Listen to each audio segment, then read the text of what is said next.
오늘은 저도 좀 궁금한 게 하나 생겼습니다. 움직인다는 건 다 상대적인 거잖아요. 제가 컵한테 가까이 가거나 컵이 나한테 오거나 이건 똑같은 거잖아요. 그럼 이제 총알이 어디 매달려 있어요. 제가 자동차를 타고 가요. 그래서 총알 속도까지 달렸어요. 네. 그래서 총 있는데 제 가슴을 딱 부딪혔습니다. 그래도 진짜 총 쏴서 맞은 거랑 제가 가서 부딪힌 건 똑같은, 네. 진짜 똑같아요? 네, 총알의 각도가 그런데 이쪽을 향하는 네, 그렇겠죠. 예. 네, 똑같아요. 다를 수가 없죠. 그리고 그 플래시라는 히어로는 너무 불리한 아 그러네요. 굉장히 위험하겠다. 플래시. 너무 위험한데요? 지나가다 뭐 하나만 살짝 건들면 그냥 가는 거잖아요. 그러면. 그러네요. 네. 총 맞는 것 같은 효과를. 너무 위험한데요. 이게 다 모든 게 상대적이라서 그런 얘기도 있었어요. 1차 대전인가 2차 대전 중에 전투기 비행사가 비행기 안에 있는데 비행기가 아마 자유낙하했던 것 같아요. 그때 옆에 뭐가 떠 있길래 봤는데 총알이더라는 얘기도 있긴 있어요. 아, 같이. 뭐 상관없어요. 진짜요? 같이 움직이면. 그럼 제가 총알 속도로 달려가다가 뒤에서 누가 쫓아와갖고 걔한테 총을 쏴봐야 총알은 그냥 그 바닥으로 떨어집니까? 쏘는 순간? 총알 속도로 달리다가 총을 뒤로 쏘잖아요. 그러면 그냥 뚝 떨어져요. 맞아요. 그냥 앞으로 떨어지는 거죠. 예전에 해외 다큐멘터리에서 비슷한 실험을 한번 했어요. 진짜요? 그래서 총은 아니고 작은 대포를 가지고 자동차가 빠르게 달려가고 정확하게 그 속도로 대포를 쐈어요. 그랬더니 정확하게 그 지점에서 툭 떨어져? 그냥 툭 떨어져요. 알라듯이? 네.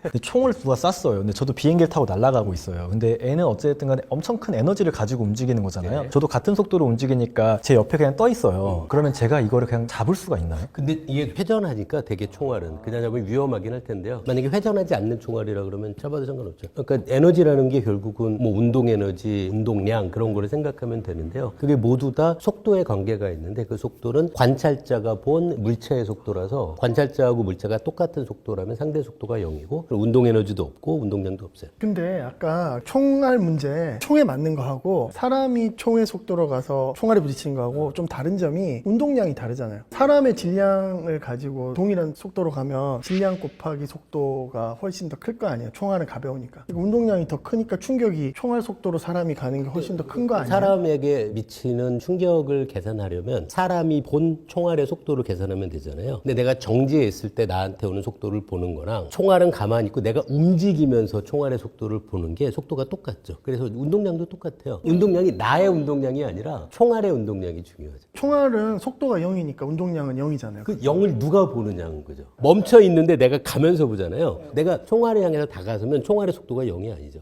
총알의 속도가 0이라고 하는 건 땅에 가만히 정지해 있는 사람이 본 총알의 속도죠. 그건 0인데 내가 피해를 입는 사람이잖아요. 그러니까 내가 달려가면서 총알을 보면 총알이 땅에 서 있는 사람이 보는 속도가 0이지만 내가 보면 내가 달리는 속도만큼 나한테 다가오고 있는 거죠. 그러니까 나한테 피해를 주는 거는 총알이 갖고 있는 운동량의 변화량이 나는 변화량. 거죠. 나의 운동량이 아니거든요. 그러니까 제가 죄송합니다. 김명규 교수님 이렇게 이 말을 딱 때렸어요. 그때 제가 손가락이 얼마나 무겁고 속도가 얼마냐에 따라서 얼마나 아픈지가 그쵸, 정해지지 그쵸. 네. 교수님의 몸무게가 영향을 미치진 않잖아요. 한번 해볼게요. 그러니까 상대의 질량이 중요하지 내 질량은 중요하지 않아요. 그냥 느낌상으로는 그쵸, 총알은 예. 그냥 튕겨서 나갈 것 같은 느낌인데 어쨌든 제가 총알 속도로 달리면 총 맞는 거랑 똑같다는. 네, 똑같죠. 알겠습니다. 제 총알 궁금증은 하나 해결을 했고요. 자, 그리고 네이버 카페에 올라온 우리 시청자분들의 질문인데 질병통제예방센터에 따르면 번개 맞은 사람의 90%가 생존한다는데 아니 번개를 맞고 사람들이 이렇게 잘 살 수 있는 이유가 뭐냐? 그 어마어마한 전압, 전류 이게 이제 우리 몸에 흐를 텐데 어떻게 살아남는 거냐? 요거 이제 궁금해하시는 분이 있습니다. 번개 맞고 왜 사는 거예요? 우리가 보통 감전됐을 때 피해를 입게 되는 게 전압보다도 우리 몸을 통해 흐르는 전류거든요. 네. 그래서 번개가 갖고 있는 순간적인 전압은 굉장히 크지만 우리 몸을 관통하는 전류는 크지 않을 수도 있어요. 그게 이제 몸의 저항이 크면 그렇고요. 그런데 또 우리 몸의 전류가 흐르는데 이게 몸의 바깥 부분을 따라서 흐른다면 큰 피해를 입진 않을 수도 있잖아요. 그렇게 생각하면은 번개에 맞았을 때 몸속 깊은 곳에 장기에까지 피해가 전달되지 않을 수는 있죠. 그럼 몸이 흠뻑 젖은 상황이 오히려 낫겠네요? 몸 바깥으로 이렇게 빠르게 지금 흐를 거 언뜻 아니에요? 생각하면 그럴 것 같은데. 근데 몸이 흠뻑 젖으면은 몸 전체의 저항은 작아지거든요. 네. 그럼 전류의 양이 늘어나는 효과가 또 있긴 있어요. 근데 둘 중에 어떤 게 나을지는 잘 모르겠다. 예전에 전 응급실에서 인턴 때 전류 사건 같은 것들 이제 당하시는 분들 본 적이 있거든요. 근데 그런 분들이 손으로 이렇게 뭔가를 만졌을 경우에는 이 흘러가는 방향에 심장이 있기 때문에 그럴 수 있네요. 굉장히 뭐 심장마비나 부정맥 같은 거 확 와가지고 사망률이 확 올라가고 다리 쪽에서만 했을 때는 그래도 하체 쪽으로 어떤 손상은 심하지만 좀 생존하시는 경우들이 많은데 번개는 보통 머리로 떨어지거나 우산으로 떨어지면 한 번 내 몸을 뚫고 지나갈 것 같은데 그러면 부정맥이 굉장히 많이 생길 것 같고 툭 그러네요. 쓰러져서 그냥 딱 사망할 것 같은데 90%나 산다고 하니까 되게 궁금하네요. 왜 그런지. 아니면 안 맞았는데 사람들이 맞았다고 착각을 하나? 옆에 떨어져서 기절하시는 거. 온도도 엄청 올라간다면서 순간적으로. 근데 사실 온도는 에너지는 아니어서 아무리 온도가 높더라도 아주 순간적인 짧은 순간 온도가 오르는 거라면 크게 피해를 주지 않을 수도 있죠.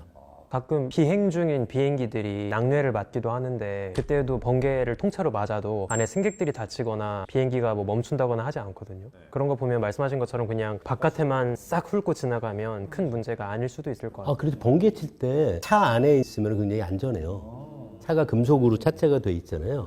번개가 치면 전류가 차체를 통해서 흘러서 땅으로 전달돼서 그 안에 있는 사람은 안전해요. 내 몸을 훑고 가면은 두 가지거든요. 부정맥으로 사망하거나 근 손상이 굉장히 심해져요. 근손상. 그래서 이제 흔히 말하는 횡문근 융해증이라고 하는 게 근육세포들이 이후에 파괴되면서 콩팥이 망가지고 수액 치료가 필요한 단계로 네네네네. 가는데 이거 두 개가 안 생겨야 사실 살 수 있을 것 같거든요. 그렇죠. 그러면은 이 내부로 안 흘러야 살 수 있을 것 같아서 그냥 전류가 어디로 가느냐가 중요하지 센 번개다 이거보다는 그게 더 생사를 가르는데 중요할 수 있겠군요. 어느 경로를 통해 전류가 바닥까지 그냥 흘러가는가. 물질이 있을 때 전류가 이쪽에서 이쪽으로 갈 때는 사실 그 안에 물질의 저항의 분포에 따라 다를 거거든요. 저항이 낮은 쪽으로 더 전류가 많이 흐르기는 해요. 얘기하신 것처럼 몸 내부의 저항보다 몸 표면 쪽의 저항이 물이 있거나 해서 낮다면 대부분의 전류는 몸 바깥쪽으로 흐를 것 같긴 해요. 그러면 번개가 좀 친다 싶을 때는 좀 네 발로 이렇게 걸어보고 이러면 조금 더 살 확률이 높아질까요? 그건 이제 우리 의사 선생님이 땅으로 이렇게 바로바로 갈 거 아니에요? 그렇죠. 병렬 연결이거든요. 그러면 접지를 시키는 거죠. 병렬 연결이니까 맞네요. 저항이 작아지죠. 근데 제가 예전에 봤던 굉장히 충격적인 영상 중에 축구 경기장에서 그라운드에 번개가 쳤는데 선수들이 쇠로 된 스파이크 신발을 신고 있어서 그분들이 심장마비, 부정맥으로 이렇게 사망한 갑자기 탁 쓰러져가지고 그런 그래요? 사고가 있었다라는 걸 제가 기억이 나는데 신발은 이게 저항이 있으니까 괜찮은데 손까지 대고 있으면 오히려 더 위험할 수도 있겠구나. 땅에 친 번개도 위험할 수 있지 않을까. 네 발로 걷는 거는 추천하진 않는다. 장갑을 끼고 있다면은 고무장갑을 끼고 있으면 몰라도 여튼 번개를 안 맞는 게 일단은 제일 좋을 것 같고. 근데 위험하니까 번개가 칠 때 굉장히 넓은 공터 같은 곳에 우산을 들고 서 있거나 하는 거는 하지 않으셔야 하는 건 분명하죠. 그럴 땐 그냥 비 맞고 가자. 예. 아니 뭐 대나무산 이런 건 괜찮죠? 그게 대나무라고 하더라도 뾰족하면은 뾰족한 부분에 전기장이 크거든요. 그래서 보통 뾰족한 데 떨어져요. 그래서 나무에 번개가 치는군요. 네, 그래서 아마 나무라고 하더라도 게다가 비가 오고 있는 상황이고 그럴 테니까요. 뾰족한 게 위험해, 뾰족한 게. 그 예전에 그 번개 맞은 나무, 번개 맞은 대추나무인가 그죠? 맞아요. 그걸로 이렇게 도장 만들면 네, 맞아요. 비싸게. 그러면 오래 쓰고 튼튼하고 뭐 그죠. 번개는 가능한 안 맞는 걸로 여러분도 좀 같이 협조를 좀 해주시면 좋겠습니다. 번개도 예보할 수 있어요. 낙뢰 예보하죠. 일단은 낙뢰라는 게 엄청나게 날씨가 안 좋고 정란운이 발생했을 때 전하가 구름 상부 하부에서 막 분리가 되고 이럴 때 이제 치잖아요. 그러니까는 낙뢰가 만들어지는 구름이 얼마나 발달하는지를 예측을 해서 예측할 수 있겠죠. 그러니까 구체적인 낙뢰를 예측하는 건 네, 아니고 확률이 낙뢰의 빈도가 언제 높다든가 그런 건 하겠죠. 네네네. 근데 그거를 예보한다는 거는 실제 그것으로 인한 어떤 피해가 있다라는 건데 번개가 피해가 꽤 있나 보네요. 인명 피해부터 시작해가지고 구조물도 파괴하고 많은 피해를 줄 수 있죠. 화재 발생도 있을 수 있고. 네. 근데 이제 도시에서는 피뢰침이라든지 대비를 해놨으니까 괜찮은 건데 오히려 농촌 같은 데서 대비를 안 했다가 피해를 그렇구나. 많이 보죠.